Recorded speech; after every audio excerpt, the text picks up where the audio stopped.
What's up, everyone? Welcome to this day in Philly sports history for April 7th, 2025. I'm your host, Jim Montgomery. Welcome to a Monday edition of the podcast. As we always do, let's get into some quick housekeeping. First, yesterday, I'm not sure if the sound was off. My microphone got knocked over the weekend and was all jacked up. I think I have it fixed, but the sound just seemed a little bit off to me yesterday. So if you were listening and something was off, I do apologize for that. This weekend, I will be away from my golf trip.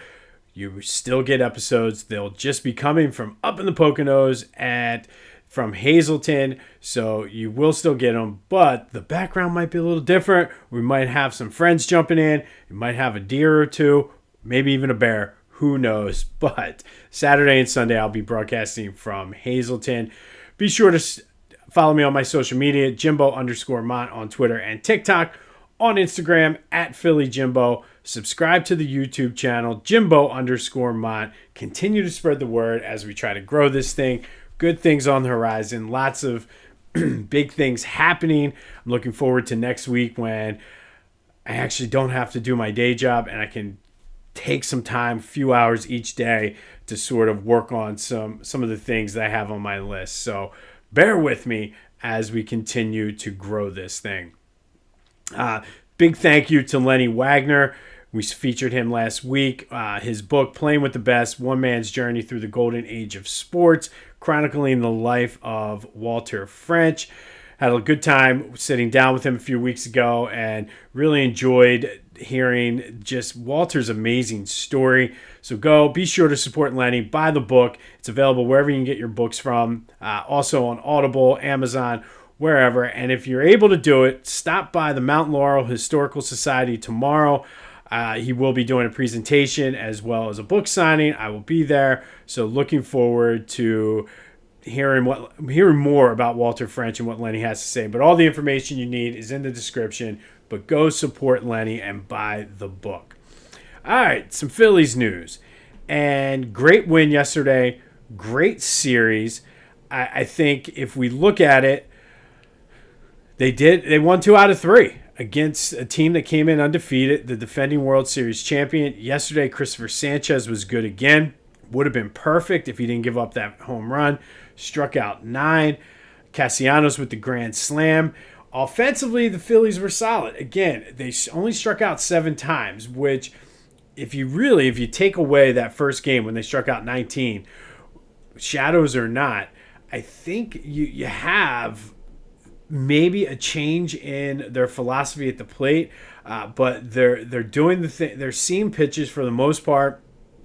They're making productive outs. It seemed like they're doing or attempting anyway to play a little bit of small ball. Were they perfect? Absolutely not. Were they resilient yesterday? Yes. It would have been very easy with the day off today for them to just pack it in after the Dodgers came back after they were up 6-2. But they didn't. They came right back and answered, and then the bullpen was able to lock it down. Strom and then Alvarado in the 9th. A little bit of concern there with Jordan Romano. I don't know. He's saying something's off, so I wouldn't be upset if we don't see him. But again, good, solid comeback, resilient win for this team. Took 2 out of 3 from the Dodgers, and really, you could not have asked for anything better. They're 5-2 on the season. Or I'm sorry, 6-2 on the season. 7-2. 2, 2, 3, 7-2. Sorry about that. Quick math in my head. But a great start for this team. And really, like I said, they're doing it differently than what they did. Last year, it was all about the long ball. But in this series, yes, obviously Castellanos' grand slam yesterday was good, but they're getting base runners. They're working counts. You saw it with that inning when they came back with a double here, single here, walk. Even early in the game, they were seeing pitches and forcing Glasnow to just become unraveled, which is what you want. This is what we wanted from this team, and we're seeing it. So they're off today. Go down to Atlanta. They could actually put the Braves in a deep hole if they win 2 out of 3 down there. But we'll enjoy the off day today and get ready for the Braves tomorrow. But it does set up today's question of the day. Let's get a Phillies vibe check. 3 series in, 3 series wins. How are we feeling about this team? Are you feeling good, bad, I know there's still a lot of people who are like, wake me up in October. But I think so far, and again, it's way early in the season. But I like what I've seen from them through 3 series. They obviously did what they needed to do against the Nationals and the Rockies, and then went toe-to-toe with the Dodgers. And like I said, they very easily could have folded under the pressure yesterday and just said, screw it, it's a West Coast team. Doesn't matter. Let's move on and focus on Atlanta. But they came right back, and the crowd was electric. I mean, I'm feeling good. My vibes are much better now than they were at the start of the season. But how you feeling about this team? Vibe check time, 267-495-8531. That'll get you into the Back to the Future voice and text line. Get that, anything else Philly sports related off of your chest. And then we will recap now yesterday's question of the day. I asked you, now the Phillies have 2 losses. Both of those losses came in starts by Aaron Nola. Should we be concerned about the amount of home runs that Aaron Nola is giving up? 80% of you said yes. Again, it doesn't happen often, but I'm not concerned because the first start, absolutely. That was completely on him, but the Phillies still only managed 1 run in that game. The other night, Saturday, I mean, he only gave up 3 runs. And yes, all 3 runs came on home runs. But I don't know if I'm that concerned. I mean, the offense only provided him 4 hits. So is this the season? Is Aaron Nola going to be the guy this year that doesn't get run support? They've scored 2 runs in his 2 starts. So we'll see how it goes. But thank you as always. I disagree with you guys today, but that's okay because it happens. But let me know. Vibe check time. How are we feeling about this Phillies team right now? 3 series in, 3 series win. And the old adage in baseball, you just win series. If you win series, you'll be in the postseason. And the Phillies are now 3 for 3 in their series this year. And yeah, I mean, listen, there are some concerns. Romano, for one. Alec Boehm is another. Brandon Marsh is another. But as long as they can manage those guys without everybody going into the crapper at the same time, they're going to be okay. They're going to be okay. So enjoy the off day. NCAA championship is tonight. It should be a good game. But Phillies Braves start tomorrow.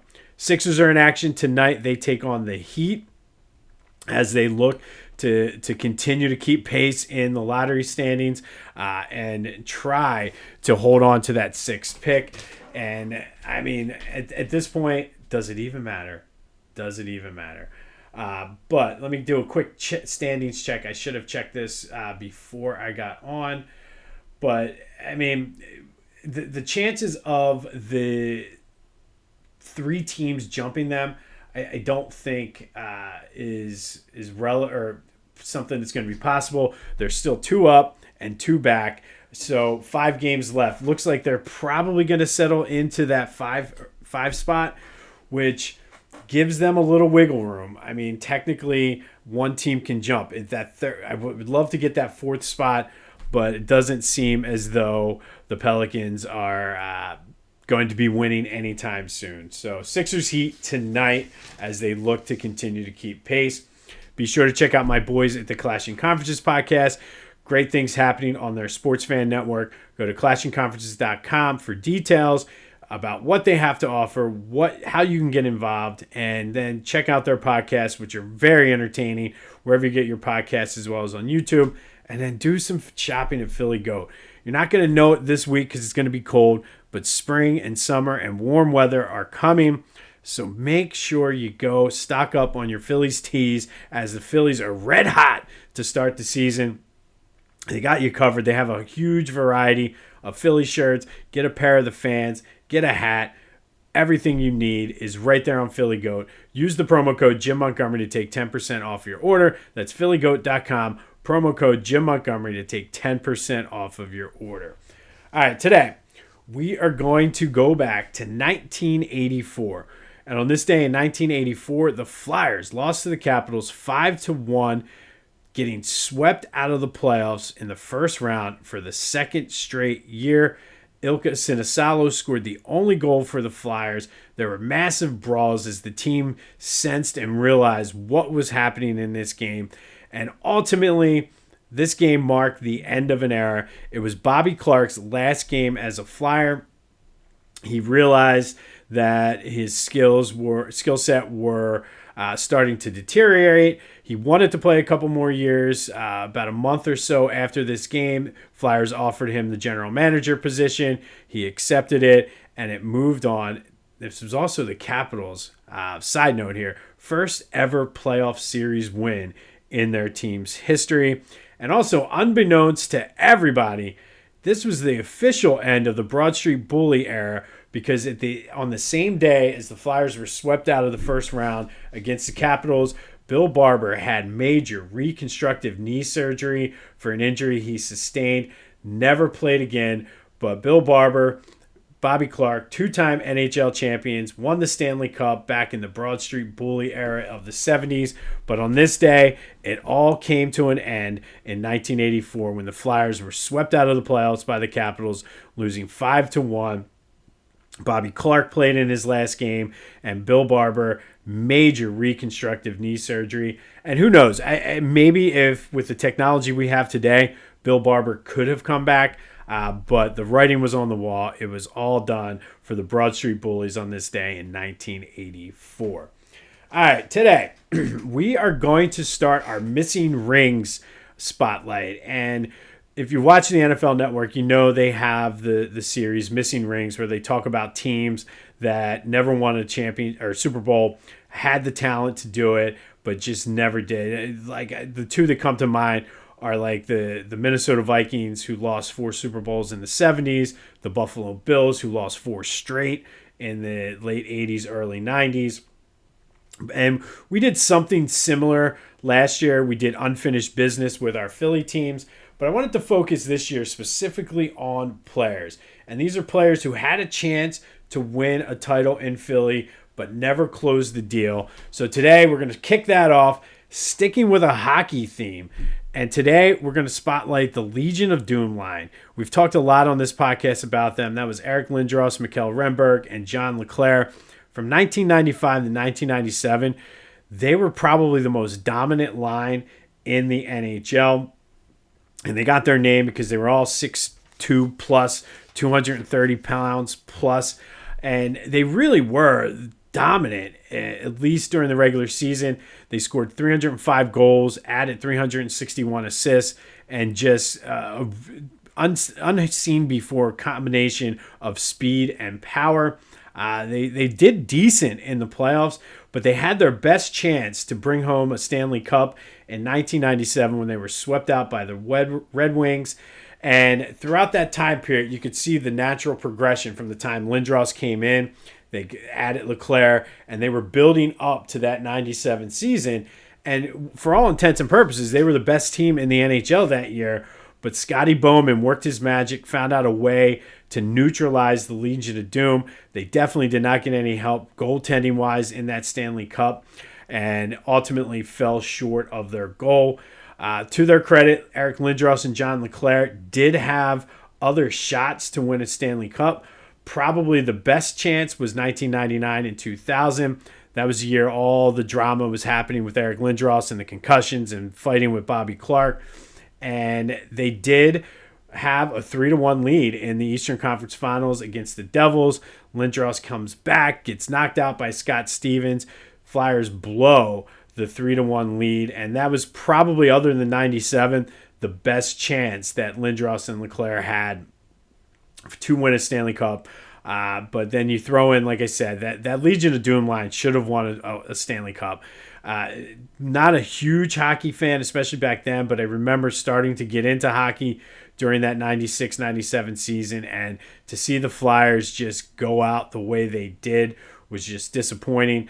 Eric Lindros and John LeClair both are in the Flyers Hall of Fame. Lindros is in the Hockey Hall of Fame. John LeClair probably should be. But we're all left wondering with what could have been with the Legion of Doom line, that magical 96-97 season. And then, again, like I said, Lindros and LeClair did have another fairly, I think, decent shot in 99-2000, ultimately blowing the 3-1 lead and coming up short against the Devils. So the Legion of Doom line is today's missing ring spotlight. Players who came close, had the talent, and just they could not close the deal here in Philadelphia. On this day in 1984, it was the end of the Broad Street Bully era as Bobby Clarke played his last game. Bill Barber had major reconstructive knee surgery on the same day. The Flyers get blown out of the first round of the playoffs, 5-1 by the Capitals. Back-to-back years that they got swept out of the playoffs. Make sure you let me know your thoughts on the Phillies. It's a 5-check Monday. How we feeling? We feeling good? You still kind of unsure and on the fence? Or are you just like, nope, I'm not in on this team whatsoever? I'm all in. I mean, after seeing that, and like I said, the mindset, they're going to go through slumps. I get all that. But the fact of the matter is, I've seen this team fold up and just, okay, we're giving up. And they did not give up in that game yesterday. It would have been very easy to, like I said, blowing a 6-2 lead, getting down, going into the 8th, and just saying, all right, let's go down to Atlanta.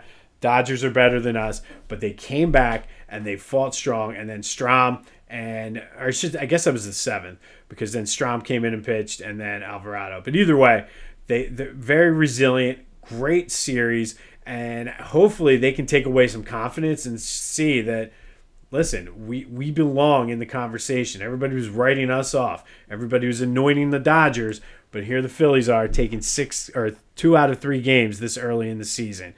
But let me know your vibe check. How we feeling? It's a Monday. It's going to be rainy. It's going to be chilly. So let's have some fun with this today. We'll have more on the Sixers and update the lottery standings as they'll be down to 4 games left. If they were a racehorse, they would have taken them out back and put them out of their misery right now. But we still got to go through these last 4 games. This has been This Day in Philly Sports History for April 7th, 2025. My name's Jim Montgomery. Go have yourselves a Monday. And until next time, I'll see you when I see you.